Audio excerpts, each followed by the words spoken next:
And Palestinian President Mahmoud Abbas has called upon the leaders of Arab countries to convene an emergency summit to halt the cruel aggression against the Palestinian people and their cause. And President of the Republic Abdelmadjid Tebboune started today working an inspection visit to the province of Julfa, during which he will inaugurate and inspect several large-scale development projects. And those were the major developments. Now the full news edition. Good afternoon. As the Israeli genocide campaign in Gaza continues unabated for the 23rd day in a row, 18 Palestinian civilians, including children, were killed and many others were injured in a series of Israeli airstrikes this morning. The toll since October 7th in the Gaza Strip and the West Bank has risen to 870 dead, including 3,324 children, while the number of injured people has surpassed 20,000. This relentless Israeli genocide campaign continues to bring immense suffering to the civilian population of Gaza. Palestinian families are mourning the loss of their loved ones, and the wounded are being treated on the floors in local hospitals as the medical community struggles to cope with the overwhelming number of casualties. Palestinian President Mahmoud Abbas has called upon the leaders of Arab countries to convene an emergency summit to put a halt to the cruel aggression against the Palestinian people and their cause, address regional and international challenges, and work towards enabling Palestinians to stay in their land and ending the occupation. Mohammed Khatel tells us more. Speaking during a meeting of the PLO Executive Committee today, Abbas called on the international community to exert pressure on Israel to stop the Palestinian bloodshed, adding that the people of Gaza are facing genocidal massacres by the Israeli occupation in full watch of the international community. Despite an overwhelming majority vote in the UN General Assembly, he went on to say, Israeli occupation forces responded with a ground invasion and unprecedented levels of shelling, destructions, and loss of life. Mahmoud Abbas said the Zionist entity no longer wants to listen to the voice of reason, nor that of the international community, which adopted a resolution in favor of a humanitarian truce in Gaza, but in vain. President Abbas said the Palestinian people can no longer remain silent in the face of the massacres of Palestinian children, the bombing of hospitals, and collective punishment, calling on Palestinians to support each other mutually and to stay unified. He said the Palestinian authorities will rebuild Gaza, and the latter will remain, just like the West Bank, an integral part of the Palestinian state. Since Friday, the Zionist entity has increased its bombings against the Gaza Strip and the occupied West Bank, targeting as never before innocent Palestinians. The Speaker of the Arab Parliament, Abdulrahman Al-Asumi, has stressed that the resolution of the United Nations General Assembly calling for an immediate humanitarian truce in the Gaza Strip must be accompanied by real pressure on the Zionist entity in order to guarantee its implementation. Al-Asumi indicated in a press release that the silence of the international community in the face of the massacres perpetrated by the Zionist occupying force in the Gaza Strip has encouraged the latter to persist in its horrendous crimes against the Palestinians, emphasizing that the continued unjustified international failure represents an immoral and inhuman action against an unarmed people. The Palestinian Ministry of Telecommunications and Information Technology announced today that telecommunications and internet services have partially resumed in the Gaza Strip after more than 30 hours of a complete outage of these services as a result of the Israeli aggression. In a press statement, the Ministry of Information explained that this development is a result of the collective efforts and diplomatic initiatives at the regional and international levels.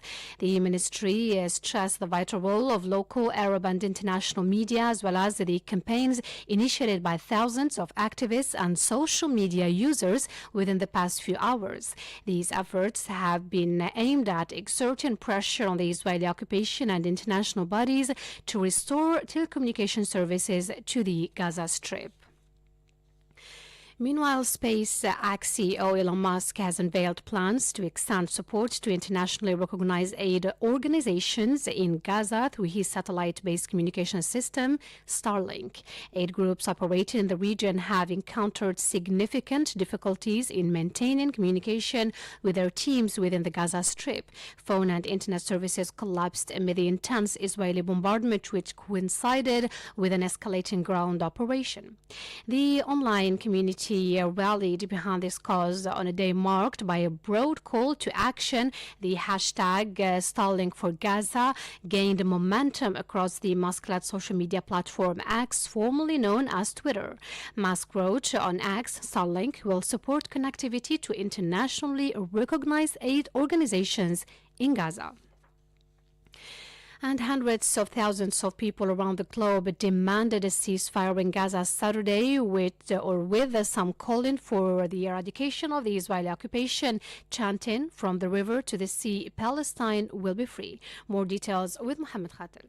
Hundreds of thousands of demonstrators rallied in cities across Europe, the Middle East, the United States and Asia on Saturday to show support for the Palestinians amid brutal Israeli military onslaught on the Gaza Strip.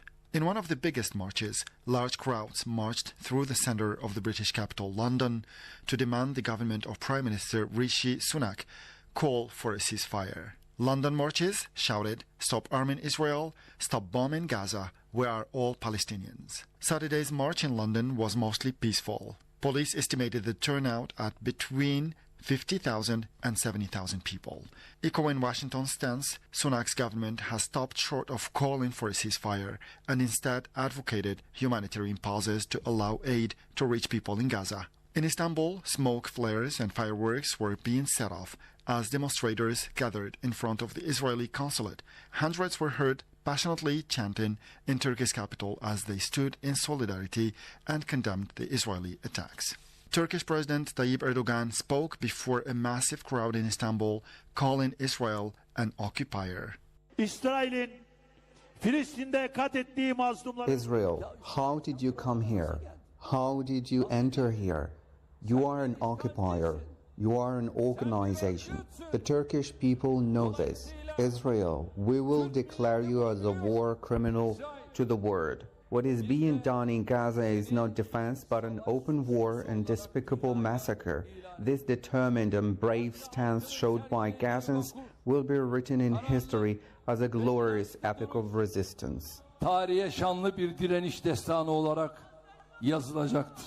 Meanwhile, more than 300 protesters marched to the heavily guarded U.S. embassy in downtown Jakarta to demand an end to the war and bombardment of the Gaza Strip.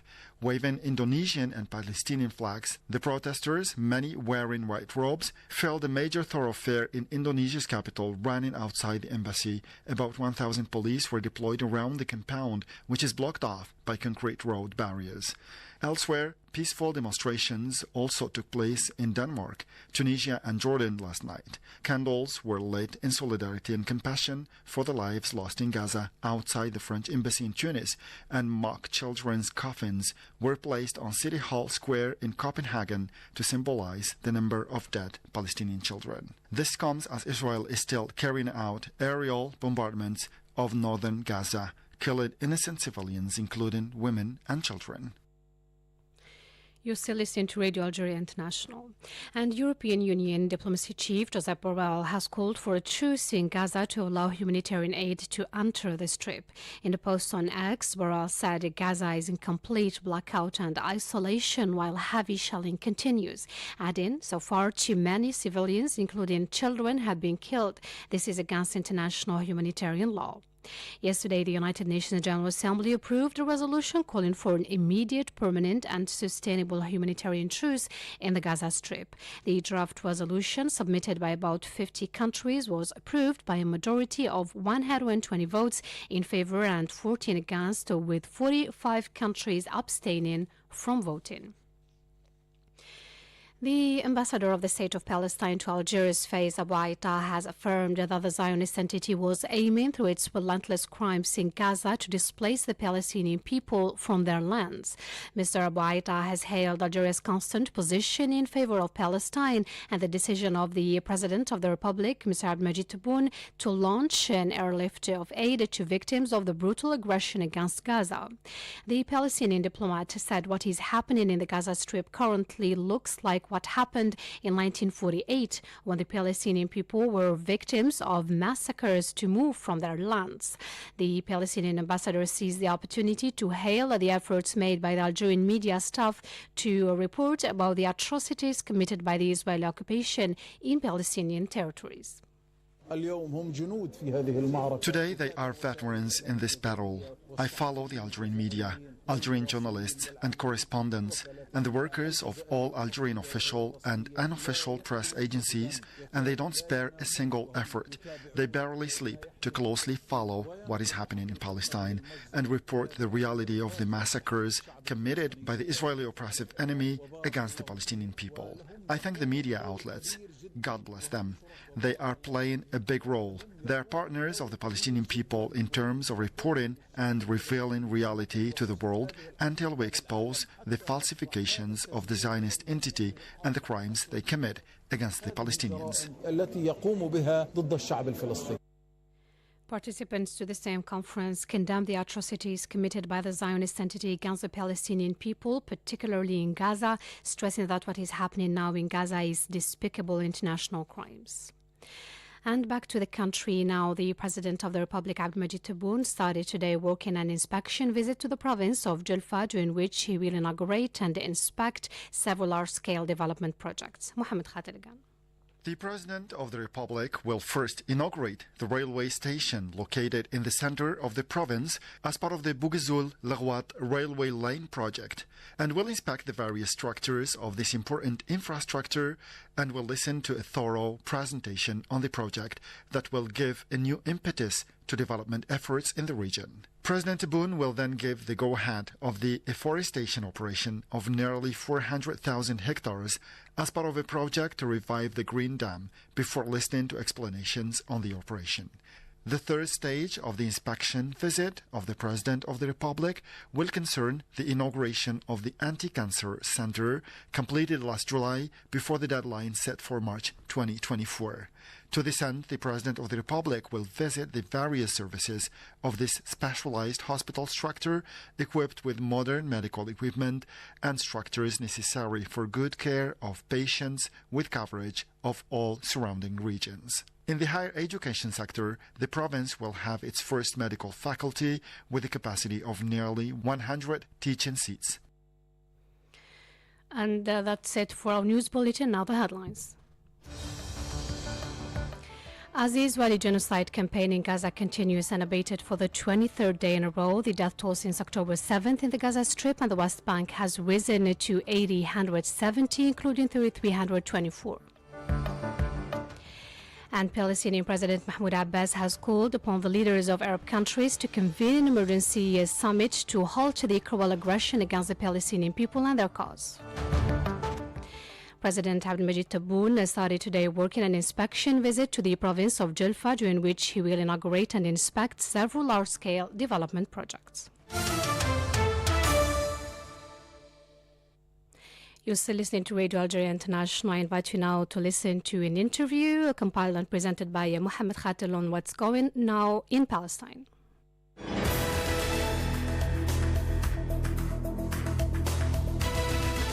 The humanitarian situation in the Palestinian-occupied territories, notably in the Gaza Strip and the West Bank, where an all-out aggression is being perpetrated, is literally catastrophic and unbearable for the innocent and defenseless Palestinians living in the enclave. To analyze the situation, we have the honor and pleasure to host Amnesty International's Senior Crisis Response Advisor, Donatilla Rovera.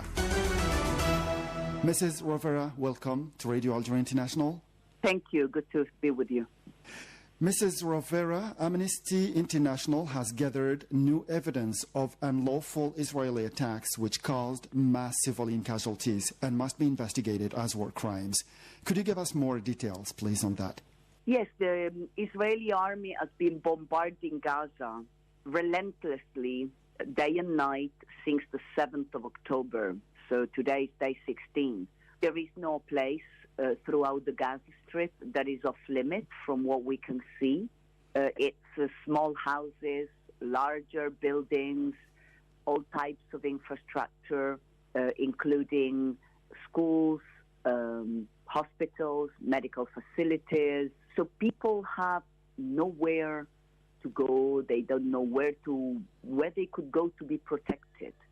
I've spoken every day with relatives of those who were killed, with people who survived the bombings, and basically it's the same situation time and time again. So entire families have been completely wiped out.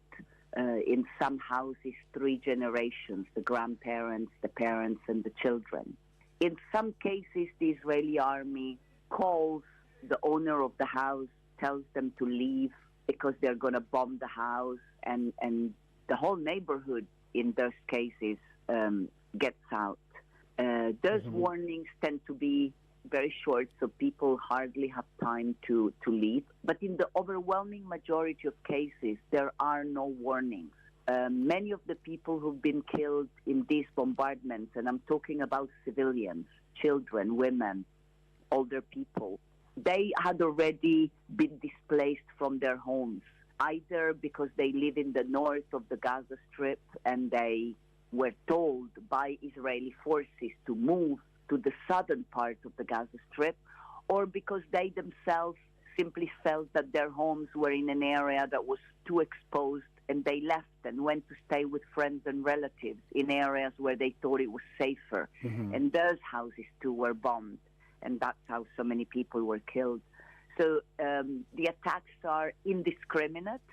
They are carried out using weapons which have very wide impact radius, and so they cause a lot of destruction and they kill people way beyond the targeted areas. So the situation is extremely difficult for the people of Gaza. In addition, of course, to the disastrous humanitarian situation where people are lacking everything and people are drinking seawater, contaminated water, because there is no electricity in Gaza.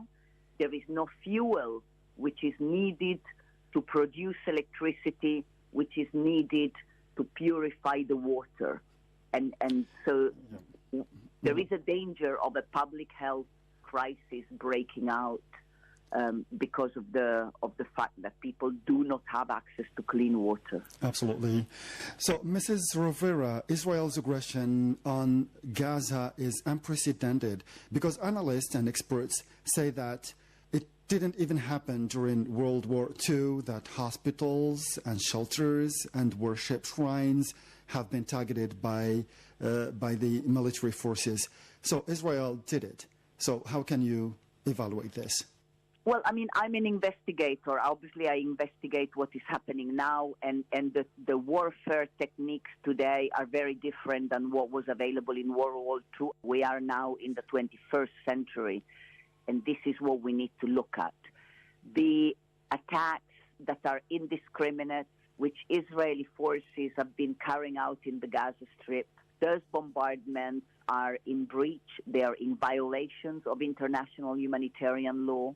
They constitute war crimes, and that is what the international community should be reacting to. Absolutely. So UNRWA has spoken of threats by Israel to attack its facilities if it doesn't accept to evacuate or empty those facilities and shelters which are housing Palestinian refugees, among them children, women, and elderly. So how should the international community react to that? So first of all, just for the sake of accuracy, there are hundreds of thousands of Palestinians who are sheltering in the schools which are run by the UN agency UNRWA. There are 12,000 Palestinians who are sheltering in one of the hospitals in Gaza City.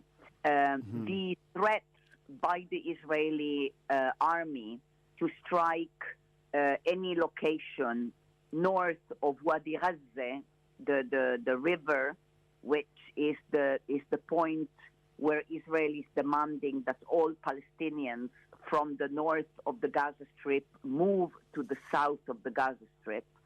That order is impossible to implement. Gaza is one of the most densely populated territories in the world. There just isn't space for the 1.5 million people from north of Gaza to move to the south, where the situation is incredibly dire. It's desperate. People are one on top of the other as it is. Secondly, Israel is also continuing to bomb various locations in the south of the Gaza Strip. So in the very same geographical area that Israel is demanding the Palestinians of North Gaza move to, in Deir el-Balah, in Khan Yunis, in Rafah, all of these places are being bombed. They were bombed yesterday. They were bombed this morning. So not only the demand for such a forced displacement of so many people is unreasonable, unacceptable, and not justifiable under international humanitarian law. But the fact is that the area that Israel is telling Palestinians to move to is under constant bombardment by Israeli forces as well. So it is not safe. Absolutely, yeah. So speaking about the Rafah border crossing, which was eventually opened to let in humanitarian aid to the population of the besieged Gaza Strip, how could you assess the aid operation in general? We are not a humanitarian organization, but we have spoken to the representatives of the humanitarian organizations who were present at the crossing, and we have the list. We know how much aid has got in, what that aid contained. That is public knowledge. 20 or so trucks, and those trucks did not contain. So first of all, 20 or so trucks is a tiny amount. Gaza normally receives more than 150 trucks every day under normal circumstances. Now there has been nothing going in for more than 2 weeks, and the situation is one where so much as that was available in the Gaza Strip has been destroyed. So the needs are much, much greater than in normal times. So the aid that got in, it's a tiny, tiny, tiny percentage of what is needed. But crucially, it does not contain fuel. Fuel is the most necessary thing, is the most necessary item. It is required to produce electricity. There is no grid electricity anymore in Gaza. There is only electricity produced with generators. Generators need fuel. So the hospitals need electricity, both to function, and also electricity is needed to purify and pump the water. Without fuel, there is no electricity, there is no clean water in Gaza. And that situation has not changed. Absolutely. So let's move on to another aspect. So Amnesty International has also called on the International Criminal Court, ICC, to probe Israel's war crimes in Gaza. How likely this will occur? Do you think that Amnesty's demand will be favorably perceived by the ICC, knowing that the Israeli and US lobby can influence its decision? I don't know. That is a question that you must ask the prosecutor of the International Criminal Court. The previous prosecutor of the International Criminal Court had opened a preliminary investigation into the situation of violations of international humanitarian law constituting war crimes in the occupied Palestinian territories. We have not heard now in this situation whether that investigation is progressing. That is something that I don't know. Only the prosecutor of the International Criminal Court can answer this question. So in your opinion, is any peace process still possible in light of the genocide that Israel has committed and continues to commit against the innocent Palestinians? Or is it a mere declaration of war that will last for quite a bit of time? I don't know. I'm an investigator. I investigate Facts. human rights violations, violations of international humanitarian law, war crimes that have happened. I don't make pronouncements about what political development there may be in the situation of this or other conflicts. I don't know any more than you do. Yeah. It's going to happen tomorrow. Yeah. Okay. So my last question for you, Mrs. Rovera, is the international community is remaining idle before the barbaric aggression perpetrated against Gaza. Are we witnessing a time when personal interests and complacency are taking over humanism and compassion? Unfortunately, the international community is made up of other states. And unfortunately, states vote in and speak about such situation, about conflicts in different parts of the world, according to their own interests. So in this case, much of the international community is not speaking out, is not taking concrete actions to put pressure on Israel to stop carrying out these violations of international law. But this is unfortunately not the first time. I give you an example. 2 weeks ago, there was a vote in the UN Human Rights Council to establish a mechanism to investigate the very serious human rights violations and war crimes being committed in Sudan. Most countries in the Middle East and Africa, including Algeria, either voted against the resolution or abstained. So the resolution was passed without the vote of the countries from the Middle East and Africa. So this is not the first time that we see countries taking a position which is purely political according to their own self-interest and does not take into account the fact that gross violations of international humanitarian law, including war crimes, are being committed, which is what is happening at the moment in Gaza, where Israeli forces continue to bombard in an indiscriminate manner and killing civilians, which are war crimes. So, Mrs. Donatella Rovera, thank you very much for this interview. I recall that you are our Senior Crisis Response Advisor at Amnesty International.